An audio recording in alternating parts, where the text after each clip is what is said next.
Hey folks, Jesse Bayer here with Abundant Living Ecuador.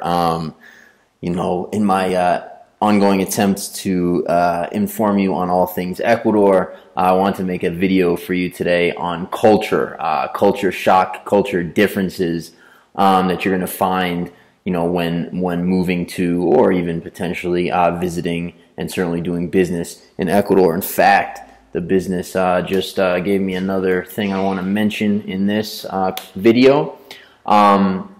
So first of all, it's different, and there's going to be some culture shock for sure, and it definitely goes beyond like what we think of as terms of just different foods and different customs and different styles and ways of doing things. There is all of that, but it goes a lot deeper than that as well. It definitely takes some time to adjust, to get ingrained. And I want to kind of give you an overview of some of the cultural differences that you'll run into, sort of what you'll find down here, and also maybe some, maybe a couple of tips, a couple of strategies on how to have success when in your personal life and relationships, and if I have time, maybe even doing business down here. So I promise that this video is going to offend some people. I view my role in these videos as just giving it to you straight as I see it, and so that's what I do. I'm sure there may be some foreigners that see this and feel offended about what I'm saying. There may be some Ecuadorians who speak English and see this who get offended what I'm saying about their culture, and so that disclaimer is out there, but I just try to bring you guys the truth as I see it. So let's start with some of the good, and I'm actually going to focus probably more on the bad because I think the good is more obvious, and probably a lot of the good is some of the reasons maybe people are interested in Ecuador, but important to run through anyway. So some of the good from my perspective. In general, I find Ecuadorians to be good people.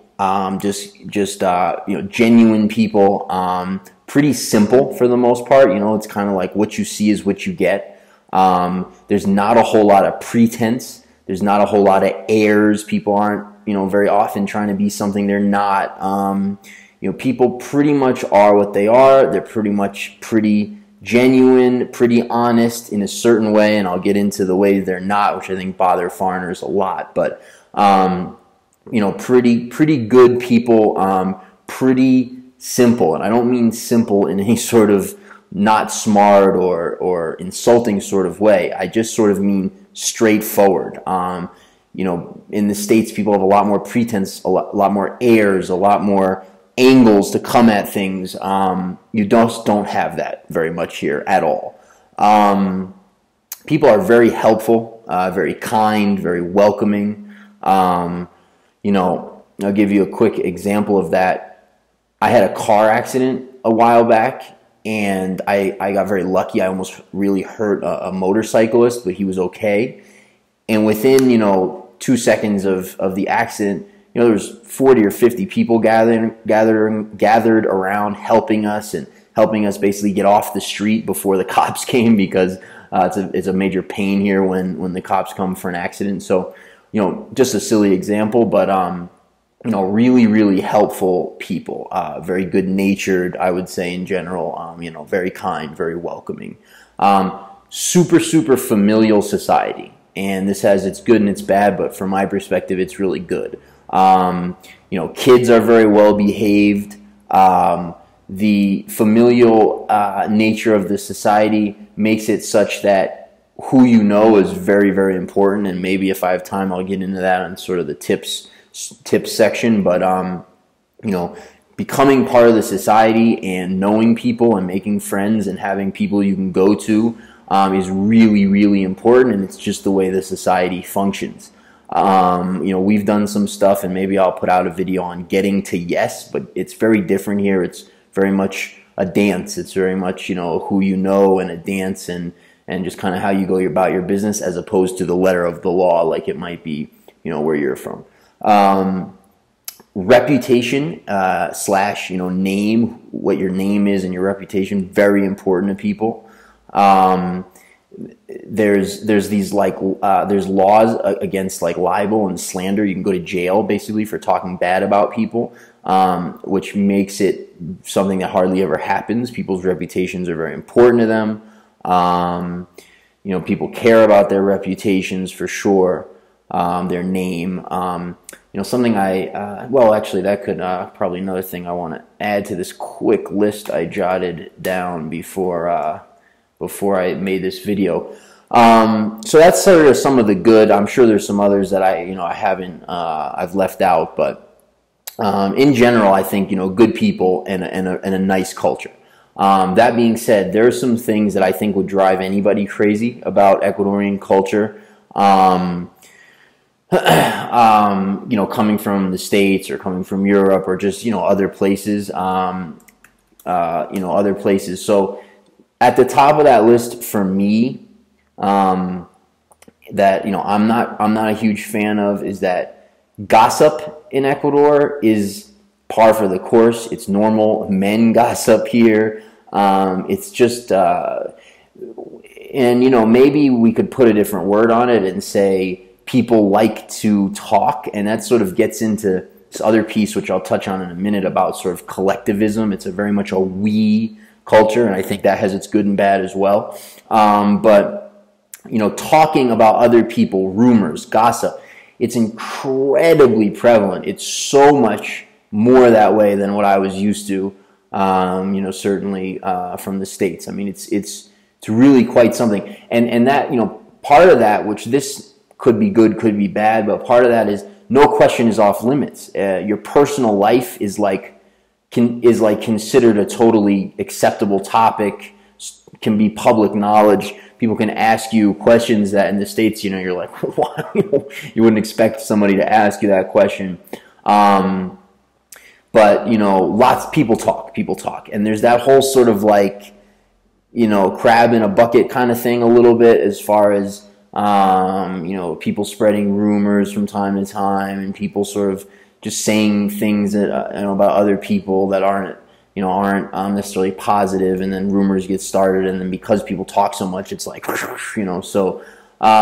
definitely not a huge fan of the gossip aspect of the culture.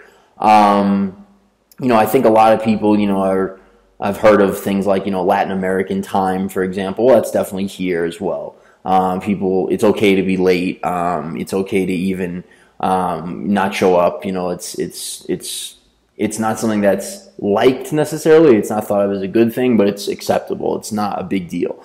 In my life, I've been able to, find the people who sort of operate as I operate, who can move fast, who can move competently, and who do what do what they say they're going to do.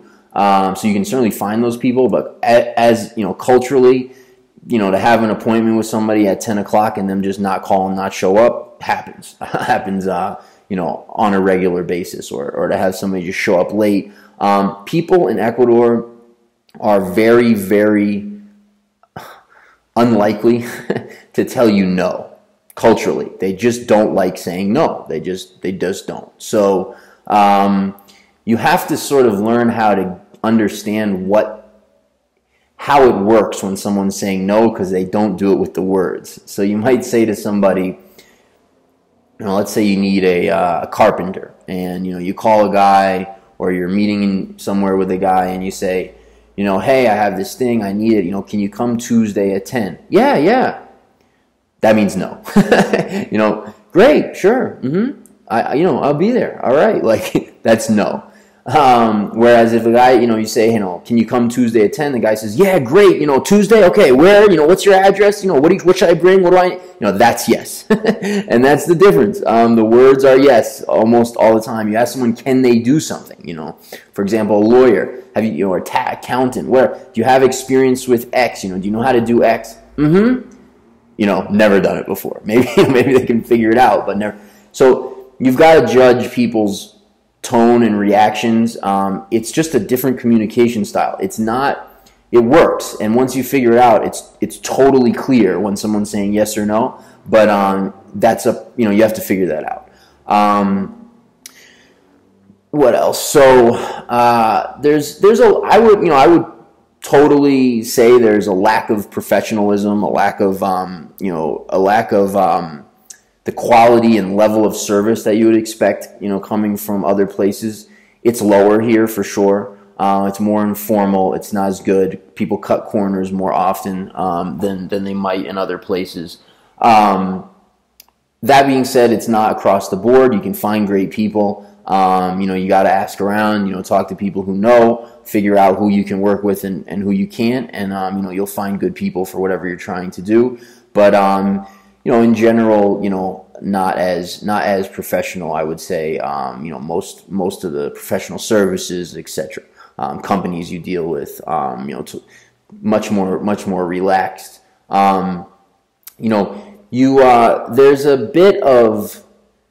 There's a bit of a cultural thing of like, get what you can, get the most you can, get the most you can out of that transaction. So people try to get the most money they can out of things, again, I'm not talking across the board. There's wonderful professionals here and wonderful people who don't have these attitudes and who sort of look at these attitudes as like, why? I wish my, fellow countrymen didn't have these attitudes. But in general, just speaking, totally generalizing, I think these things hold true. It's like okay here to take stuff. If something's sitting out sort of like unguarded, unlocked, it's like almost culturally okay to take it. It's not really necessarily thought of as so bad or stealing the same way, we would, or I would certainly, from where I'm from. And that can play out in different ways. Certainly when you're negotiating, when you're dealing with somebody, if they see a chance to, get some extra money or, sort of get over on you a little bit, some of that, it's sort of just culturally kind of exists. And again, not at all across the board, but more so, I think, than the States. The scams in the States are much more complicated. They're much more sophisticated. The scams here are just kind of like trying to get that extra, whatever.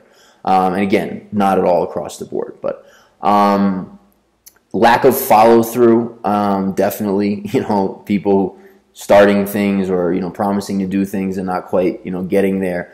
I joke a lot with Darnell, almost, not quite.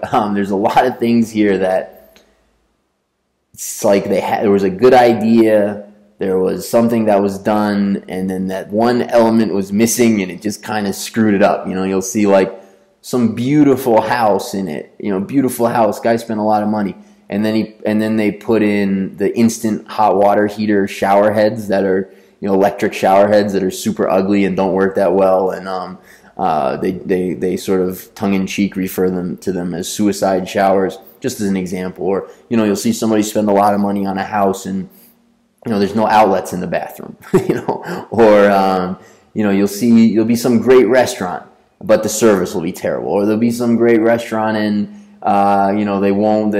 they have a great hamburger and they don't have French fries. I mean, this is silly, but like there's just a lot of things. It's like almost, but that element was just missing. So, and then the whole collectivist thing, and I think this could go under good and bad. I think it does go under both good and bad. It's a very collectivist society, and I'm not a fan of collectivism, but I think community is wonderful, and the collectivist sort of thing here plays out in good ways and bad ways. So, the example I gave you of the traffic accident, well, that's true for everything. So when somebody has a problem, it's like, to some degree, depending on where you are and how rural, etc., it's kind of like everyone has a problem. There's a lot of help that happens and a lot of, sort of, we got to do this, we've got to fix this. And I think that's good in some ways. I think it's really bad in some ways as well, because individuality sort of gets lost. People are very much expected to, like, ambition here is like frowned upon, and obviously ambition can be negative, but ambition is also very important. Even if you're very ambitious to be a great father, like, that's important. It doesn't have to be ambitious to make a lot of money, or but it's important. But even if you're very ambitious in business, that can be a really wonderful thing, depending obviously on what you're doing. But so there's a collectivism here. It's a very collectivist society, and then I think that really has its good and bad. What else? I mean, it's getting to be a lengthy video. I'm probably not going to get into business stuff now. I think that covers, at least 80% of what I wanted to chat about. But yeah, I would say, just to recap in general, really nice people, nice culture, nice society. Drawbacks for sure, gossip, unwillingness to say no, can be a lack of professionalism. People can be late and not show up. So there's certainly, it's like anywhere, it has its good and its bad. So that will do it. Hope you guys enjoyed the video, and I hope that helps you transition to Ecuador. Thanks so much. Take care.